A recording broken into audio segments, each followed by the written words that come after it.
네, 데이터를 통해서 세상을 바라보는 시간입니다. 데이터 저널리즘 팀의 김태영 기자 나와 있습니다. 네, 오늘의 주제는 담배값에 들어가는 경고 그림과 관련된 내용인데요. 과연 이게 데이터와 어떻게 연결이 될지 참 궁금합니다. 네, 우리나라 이 담배값 경고 메시지 수준이 전 세계 100위권 밖이라고요? 예, 그렇습니다. 캐나다 암협회, 캐네디안 캔서 소사이어티, CCS라고 하는데요. 이곳에서 지난해 조사를 해봤더니 전 세계 198개국 가운데 담배값의 흡연 경고 메시지 수준이 제일 뛰어난 곳이 태국이었고 2위는 호주였습니다. 우리나라는 112, 200개 가까운 나라 가운데 112를 차지했으니까 네. 우리나라의 흡연 경고 메시지 수준은 전 세계 중하위권 정도 된다고 할 수 있겠습니다. 뭐를 기준으로 했을까요? 근데 다른 나라 같은 경우에는 이제 70개국이 넘는 나라에서 담배값의 경고 그림을 이미 넣고 있다면서요? 예, 그렇습니다. 이 흡연 경고 그림의 그 수준은 담배값에 어떤 메시지를 담느냐, 어떤 그림을 담느냐, 뭐 이런 것들로 이제 따지는데요. 네. 여기 보시면은 아시겠지만, 올해 기준으로 전 세계 198개 가운데, 198개 나라 가운데 77개 나라가 담배값의 흡연 경고 그림을 담고 있습니다. 2001년만 해도 캐나다 딱 한 곳이었는데, 한 15년 사이에 70개 정도의 나라가 경고 그림을 담배값에 넣은 것이죠. 아주 급증 추세라고 볼 수 있습니다. 그렇군요. 그래서 이제 우리나라도 그럼 외국처럼 이 경고 그림을 넣어야 된다 이런 주장이 벌써 10년이 넘게 나오고 있고 또 이번에 이제 국회를 통과할 가능성도 높아진 상황인데 예. 그럼 어느 정도 수준으로까지 이게 높아지는 건가요? 먼저 잠깐 그림을 보실까요? 지금 현재 우리나라에서 시판되고 있는 담배값인데요. 뭐 기념품 가게에서 파는 깜찍한 팬시 상품처럼 디자인이 참 예쁩니다. 선진국에 가면은 이렇게 예쁜 담배 보기가 사실 쉽지가 않은데, 이번에 건강증진법 개정안을 보면은 지금은 이렇게 경고 문구만 나와 있지만 앞으로는 100분의 30 이상의 면적에 경고 그림을 의무적으로 부착하도록 돼 있습니다.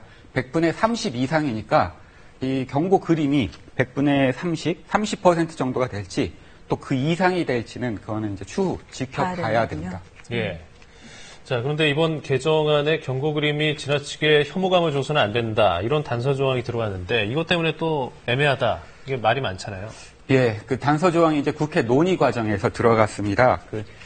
어떻게 돼 있냐면 경고 그림은 사실적 근거를 바탕으로 하고 지나치게 혐오감을 주지 아니하여야 한다고 되어 있습니다. 네. 사실 법조문에 지나치게라는 단어가 들어가는 경우 되게 흔치 않은데요.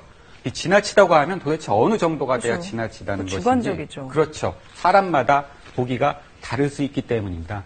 그래서 앞으로 경고 그림이 이제 들어갈 텐데 이 법조문을 놓고 보면은 또 논란이 꽤 일 수 있을 것 같습니다. 사람마다 기준이 다르기 때문에요. 네. 어쨌든 지나치게라는 말까지 붙인 걸 보면은 노력을 하겠다라는 의지는 분명한 것 같은데 예. 아까 말씀하셨다시피 1위나 2위 이런 나라들 그러니까 그 경고 메시지가 상당히 강한 나라는 어느 정도로 이렇게 끔찍한 그런 그림들을 또 쓰고 있는지.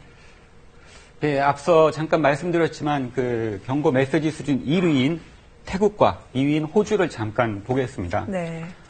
어린이뿐만 아니라 어른이 봐도 순간 놀랄 정도로 이렇게 그냥 적나라하게. 저희 실제로 팔리고 있는 그림들이에요. 그렇습니다. 예, 그림을 붙이고 있고요. 또 이 경고 그림이 전체 담배값의 85% 이상 거의 차지하고 대부분이네요. 있습니다. 예. 예, 담배를 피는 사람은 담배 필 때마다 담배값에 손이 갈 때마다 이 그림을 봐야 한다는 거죠. 움찔움찔하겠어요. 예. 네. 근데 1, 2위 국가만 저런 정도인가요? 아니면 다른 국가들도 저 비슷한 수준인가요? 1, 2위만 그런 게 아니라 다른 나라도 사실 비슷합니다. 잠깐 이제 그림을 보시겠습니다. 브라질의 담배값 디자인이고요. 네. 우루과이와 베네수엘라의 담배값 디자인입니다. 성기능에도 좋지 않은 영향을 미칠 수 있다고 예. 강조를 하고 있고요. 이집트 같은 경우는 태아에도 당연히 좋지 않은 영향을 줄 수 있다. 담배값 전면에다가 이와 같은 그림을 담고 있습니다. 네. 담배값에 경고 그림을 넣고 있는 한 70개 이상 나라들이 대부분 이와 같은 이 정도 수준의 그림을 넣고 있습니다. 네, 그러니까 이렇게 상식적으로 또 봤을 때 이해가 가기는 가요. 근데 데이터 저널리즘이니까 그럼 과연 이런 그림들이 실제로 그 담배를 피우고 싶다는 그런 마음을 떨어뜨리는 데는 어떻게 연관이 되는지 좀 숫자 같은 게 있나요? 예, 참고 삼을 만한 자료가 이제 보건사회 연구원에서 그 연구 결과가 나와 있는 게 있는데요. 그 금연 정책의 기여도를 100%로 봤을 때 가격 정책, 그러니까 담배값을 올려서 사람들이 담배 소비를 덜하게 하는 그런 효과는 약 36.5%. 네. 적은 건 아닙니다. 분명히 가격 정책의 효과도 있는 걸로 나타나는데요. 하지만 규제 정책이나 금연 홍보 정책, 또 금연 치료 정책 같은 이른바 비가격 정책의 효과가 가격 정책의 효과보다 훨씬 높은 것으로 조사됐습니다. 정부는 이번에 담배값을 올릴 때 국민 건강을 위해서 이제 올린다고 얘기를 했지만 사실 꼼수 증세 아니냐 비난도 많이 일지 않았습니까? 요 같은 자료를 봐도 가격 정책보다는 비가격 정책의 효과가 더 크기 때문에 앞으로 담배값 포장지의 디자인을 놓고 보면 정부가 국민 건강을 얼마나 생각하고 있는지 좀 가늠해 볼 수 있는 척도가 될 수 있지 않을까 생각됩니다. 네, 담배값 경고 그림, 데이터 저널리즘의 시각으로 한번 분석해봤습니다. 김태형 기자 고생 많으셨습니다. 네, 수고하셨습니다.